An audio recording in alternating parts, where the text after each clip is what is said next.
Nagbago na ang mundo ni Peppa Pig, ngunit karamihan sa fans ay hindi ito napansin. May mga pagbabago sa background at updates sa mga karakter na puno ng mga nakatagong detalye sa bagong season. Panoorin hanggang dulo para sa mga nakakagulat na pagbabago. Simulan natin sa pinakamalaking pagbabago, isang bagay na walang nakahula bago dumating si Evie matapos ang halos 20 taon. Na-update na ang iconic na pambungad ng Peppa Pig. Pareho pa rin ang intro, pero sa bagong bersyon, isa-isa pa ring ipinapakilala ni Peppa ang kanyang pamilya. Ikinararangal niyang tinatanggap si Evie, ang nakababatang kapatid. Ito ang aking nakababatang kapatid na si Evie. Kasabay ng dagdag, may iconic na bagay na inalis sa intro. Alam mo ba kung ano? Ito ang baboy ng pamilya Snort. Yung natatanging tunog na naririnig natin noon ay wala na sa bagong intro. Ito si Mommy at Daddy Baboy. Isa pang malaking pagbabago sa bagong season ay ang bagong bahay ng pamilya Baboy. Napakaraming beses na nating nakita ang kanilang klasikong dilaw na bahay, kaya karamihan sa mga tagahanga ay kayang iguhit ito mula sa alaala. Pero iba na ang itsura ngayon. Nagtayo ang pamilya ng mas malaking bahay para komportable si Baby Abby. At dito na magaganap ang mga susunod na episode ng Peppa Pig. Sa halip na ang lumang bahay, maaaring magmukhang pareho ang bagong bahay sa labas. Pero nagdadala ito ng maraming bagong elemento na nagbibigay ng panibagong sigla sa serye. Matalinong desisyon ang magpatayo ng mas malaking bahay, lalo na kung may bagong silang nasanggol sa masikip na lugar. Ngayon, may sarili ng kwarto si Abby. Ang kanyang komportableng kwarto ay may crib na napapalibutan ng mga protective rails. Palamuti na may temang bibe dahil paborito niya talaga ang mga bibe. At pati na rin isang basket ng laruan na kapareho ng kay Peppa at George.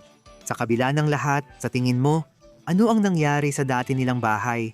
Ibinenta ba nila o doon itinayo ang bago? At simula pa lang ito. Hintayin mong makita ang ginawa nila sa natitirang bahay. Sa bagong season ng Peppa Pig, hindi na magkasama sa kwarto sina Peppa at George. Naalala mo yung luma nilang purple na double deck na higaan? Si George lagi sa baba, si Peppa sa taas. Well, si Peppa ay may parehong higaan pa rin. Pero ngayon, wala na yung buong ilalim na bahagi ng double deck. Higaan na lang ni Peppa na nakataas na parang sarili niyang maliit na loft. Parang may simbolismo yun, di ba? Lumalaki na si Peppa at lumilipat na sa sariling espasyo. Mas maliwanag at maluwag na ang kwarto niya, puno ng laruan at palamuti. Samantalang si George, ang bago niyang kwarto ay parang dinosaur museum na tulugan. Meron siyang kama na hugis dinosaur, kumikislap na ilaw sa pader na dinosaur din, mga guhit ng dinosaur na nakadikit sa lahat ng sulok, at mga istanteng puno ng mga laruan na kanya lang talaga. Hindi lang likod bahay ang nagbago. Parang nag-iba na ang buong bahay kasabay ng pagbabago ng mga karakter. Hindi na sina Peppa at George yung mga hindi mapaghiwalay na maliliit na bata noon. Nagiging sarili na silang mga tao na may kanya-kanyang kwarto na bagay sa kanila.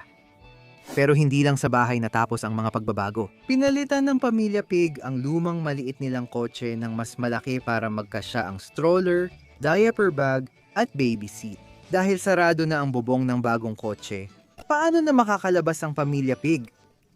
Mukhang hindi na sila makakatalon palabas. Kaya baka sa pinto na sila lalabas gaya ng nakasanayan. Kasabay ng bagong kotse, nagkaroon din sila ng bagong garahe. Hindi tulad ng dati nilang bahay kung saan palaging nakaparada sa labas ang kotse. Ngayon ay may nakasarang espasyo na ang pamilya na hindi lang nagsisilbing silungan ng sasakyan, kundi taguan din ng mga ekstrang gamit. Lumang laruan na hindi na nilalaro ni na Peppa at George at maraming kahon. Ngayon, pasukin naman natin ang kusina. Ang kusina ng pamilya Baboy ay talagang nagbago. Punong-puno ito ng kulay. Naalala mo ba yung maliit at maaliwalas na kwarto kung saan sama-sama ang pamilya Baboy sa asul na mesa tuwing almusal? Noon, ang ref ay simpleng puti lang. May ilang random na sticker lang na nakadikit. Pero tingnan mo ngayon, hindi lang sticker ang natira sa ref. Ipinagmamalaki nitong ipakita ang totoong litrato ng pamilya na parang kinukwento na rin ang sarili nitong kwento. Dati, wala pa ang makinang na berdeng mga kabinet na nakikita mo ngayon tuwing binubuksan mo ang pinto. Dati, ang kusina ay puro bukas na estante lang. Pero ngayon ay moderno at maayos na. Parang pangmatanda. May mga kulay ubeng takure at toaster sa counter at built-in na basurahan para sa recycling sa mga cabinet. Mas maliwanag at mas abala na ang kwarto, tila umangat ang antas ng pagluluto ng pamilya ng Baboy. Ito pa rin ang puso ng bahay. Ngayon, hindi na mukhang simpleng cartoon ng kusina. Parang totoong bahay na ito na puno ng kulay, buhay at alaala. Pag-usapan natin ang mga pagbabago sa animasyon. Napansin mo bang iba ang hitsura ni Peppa Pig ngayong season? Mas maganda na ang animasyon. Mas maliwanag, malinis, at malinaw kaysa dati. Talagang tumatalon sa screen ang mga kulay. Parang tinaasan ng kaunti ang saturation. Tapat lang para maging buhay ang mundo nang hindi sobra-sobra. Mas pulido na ang lahat, pero napanatili ang kakaibang ganda ng palabas.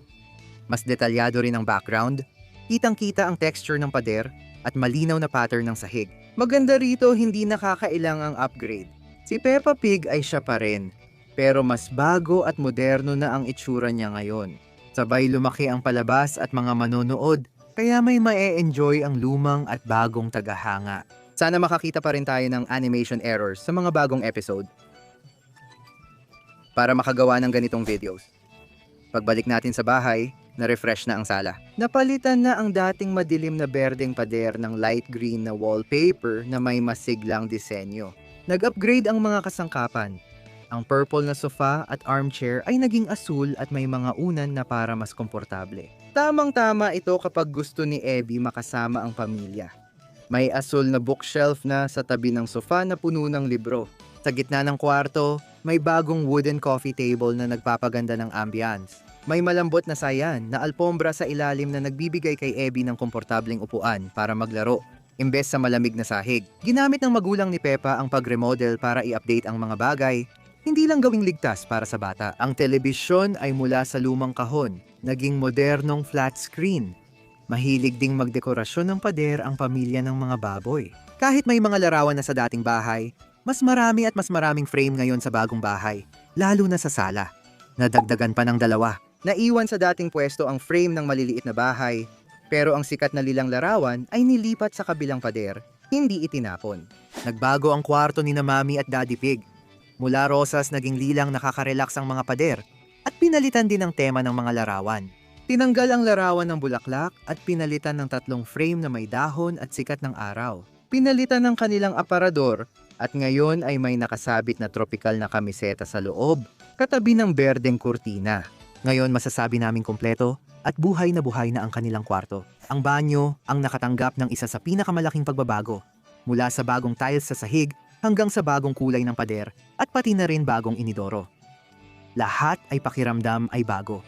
Ang tampok ay ang baby bathtub ni Abby para makapaglaro at mag-splash siya ng komportable tuwing paliligo. Ngayon, hayaan ninyong ipakita namin sa inyo ang pasukan. At masasabi nating talagang nagkaroon ng malaking pagbabago ang espasyong ito, diba? Pagpasok mo may naka-frame na litrato ng buong pamilya, kasama si Abby.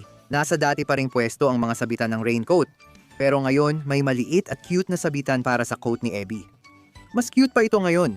May bagong peg para sa scarf at jacket sa taas ng sabitan at maayos na lagayan ng bota sa ibaba. Pero ang bida sa pagbabago, yung baby gate sa hagdan.